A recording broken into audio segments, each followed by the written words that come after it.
Yeah, so I wanted to ask you, um, what were like some of the hardest things that you went through in moving to New York after Korea? Um, So around like 2020, I started submitting myself to the agencies, but I never heard back.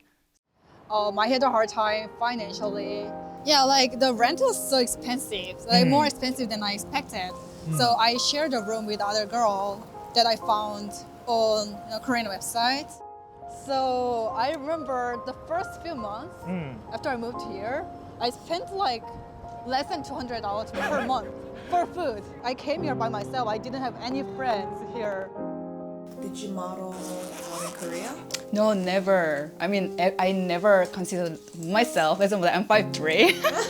Yeah. I like had connections with like production companies or agencies, like casting directors, and they booked me as a model. And I was like, what the hell? Like, like I'm a model now.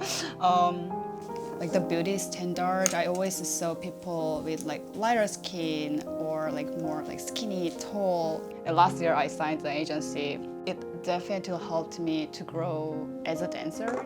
Like my growth, definitely I had to take time for myself. I had to be responsible about my healing, my growth. But at the same time, it was possible because of people around me, community that I'm in. Like a lot of people supported me and helped me and made me realize that I grow with people and they make me grow, I make them grow. So the friends that I've been having for like last 6 years in New York, I know how far they've grown as a person, and they also see me, how far I've grown. We are proud of ourselves, and it also makes me work harder and like, oh, it's worth it, like, you know. Yeah. That's what I want Aloe Organics to be. Like, I think I told you before, I want it to be a representation of my philosophy of life. And I don't want to compromise. I don't want to feel like I have to choose between one or two things. I want it all. And so it's like, how do I make that possible? And hopefully, with Aloe Organics, maybe there could be some way to express this. And for me, the best way to be able to do that is to let everyone else tell their own stories. And for us, if we can contribute to that in any way, shape, or form, so that everyone can live and tell their stories like as authentically as possible, as true as possible, I'm gonna be very happy with it. In 2016, before I moved to New York, I saw this one dancer. She is a Korean dancer, and I saw her Instagram, and I was admiring her.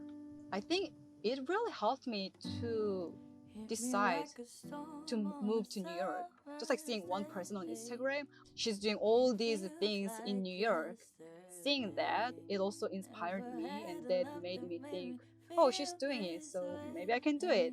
If I didn't see her doing it, I never know if I could have decided.